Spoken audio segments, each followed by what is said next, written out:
مساء الخير ومرحبا بكم فيديو جديد. تأهل المنتخب الوطني لربع نهائي كأس إفريقيا ما كانش ماتش سهل.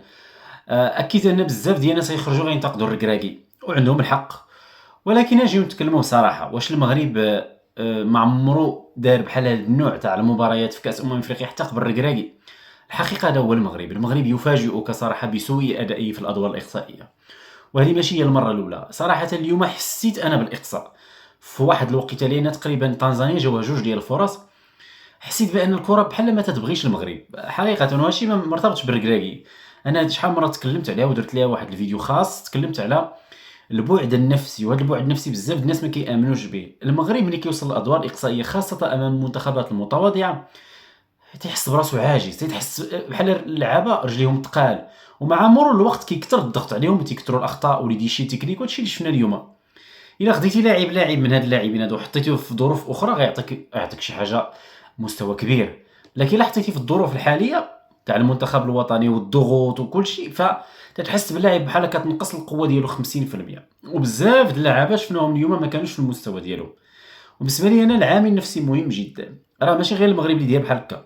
خذوا مثال مثلا الانجليز شنو عند الانجليز؟ تطوير كره القدم كاينه ساكنه في الانجليز، ومع ذلك ما خداوش كاس العالم.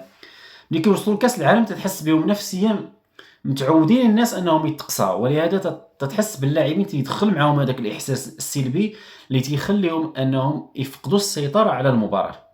وما تيبقاش مساله تكتيكيه، ماشي قضيه واش حطيتي التكتيك ولا كنتي مزيان فنيا، لا، المشكله النفسيه في الدماغ ديال اللعابه المغاربه. ولهذا انا سعيد اننا تجاوزنا تنزانيا. أنا بالنسبه لي هذا الشيء اللي بقى غنلعبوا مع منتخبات حتى هي عليها ضغوطات، حتى هي مرشحه تاخذ البطوله ان شاء الله. اليوم غيتحدد واش غنلعبوا مع جنوب افريقيا ولا الكاميرون، بجوجهم فراقي تقال، بجوجهم فراقي استثمروا في الكره، وبالتالي انت عليك ضغوطات من نقولوا 50 50. صحيح انت ضغوطات اعلى لان انت منظم، ولكن كيف ما كان الحال ماشي بحال التقسيطي مع تنزانيا، لانه كون تقسيتي مع تنزانيا غتكون فضيحه ما غيسالك حتى شي واحد.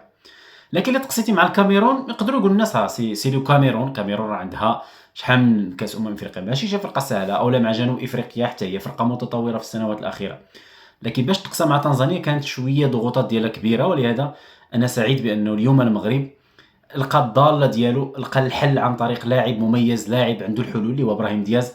هو وحكيمي والثنائيه ديالهم دياز قرر انه يفتح المباراه، قرر انه يدير واحد الحل فردي اللي ما داروش اللعابه طوال المباراه. وانا قلت لكم هذا راجع العامل النفسي بالاساس. انا كنشوف مثلا واحد بحال الصباري في دوري ابطال اوروبا تيدير حلول، تيحاول يخترق.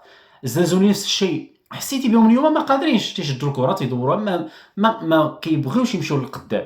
ولهذا بالنسبه لي انا العامل النفسي مهم جدا. دياز كسر هذا العامل النفسي وسجل الهدف الحسن ديال الحظ ديالنا، ولكن اللي ما عجبنيش هو التراجع بعد ذلك. التراجع كيفاش تراجعنا في نهايه المباراه هذا محسوب على الكراكي. قبل تسجيل الاهداف نقدر ما نقولوا نتقبل ان المغرب واعده عادي جدا كتوقع، وقعت لنا سنوات هذه، ومازال ما عندناش الصلابه النفسيه في كاس افريقيا. الا خدينا التروفي نقدروا نكتسبوها، ولكن بعد تسجيل الهدف الركراكي كيتحمل المسؤوليه كامله، لانه شفنا الفرقه رجعت اللور وعطات الكره لتنزانيا. ما كانش مقبول هذا الشيء، كنا ممكن نجيرو اكثر، كنا نمشيو لقدام، نسجلوا، نستغلوا المساحات. هادشي ما درناهش، وفي اعتقاد ديالي مع اي فريق متوسط او شويه كبير غتأدي الثمن وغيتسجل لك الهدف. والدليل هو في نهايه المباراه كان ممكن الحكم يصفر ضربه جزاء، وكنتي ممكن تمشي للاشواط الاضافيه في واحد السيناريو غريب بحال ديال البنين. نهايه المباراه اللي كيتحمل المسؤوليه هو الركراكي. للاسف ما تسيرش المباراه بعد تسجيل هذا بطريقه جيده، بطريقه سيئه جدا. حتى التغييرات رغم انها عطات واحد النفس جديد، الا انها ما عطاتش، ما دارتش داكشي اللي خصو يدار، اللي هو التحكم في الكره، محاوله تسجيل الهدف الثاني، نقتلوا المباراه كما كنقولوا اكثر. ما درناش هادشي، عطينا الكره لتنزانيا، شجعناهم، خرجناهم، خليناهم يخرجوا وشكلوا خطوره في نهايه المباراه. على العموم تاهل المنتخب الوطني كيخلينا مازال مستمرين في هذه المغامره، وغنزيدوا نتفرجوا في مباريات كاس افريقيا بواحد الطريقه، بواحد النفس كما كنقولوا. غنستمتعوا مازال، هو يكون طقسينا اليوم صافي كنا نسدوا التلفازه ما نتسوقوا حتى شي حاجه مازال.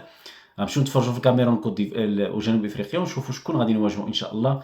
ومن هنا لتما يحن الله، خطوه خطوه يقدر تصدق، خطوه خطوه شويه بشويه. صحيح كنا مقلقين على الاداء، كنا ما مقتنعينش بزاف ديال الاختيارات، ولكن خطوه خطوه يقدر تصدق هذه المره. شكرا لكم على المتابعه، كتبوا لنا الراي ديالكم في التعليقات. السلام عليكم.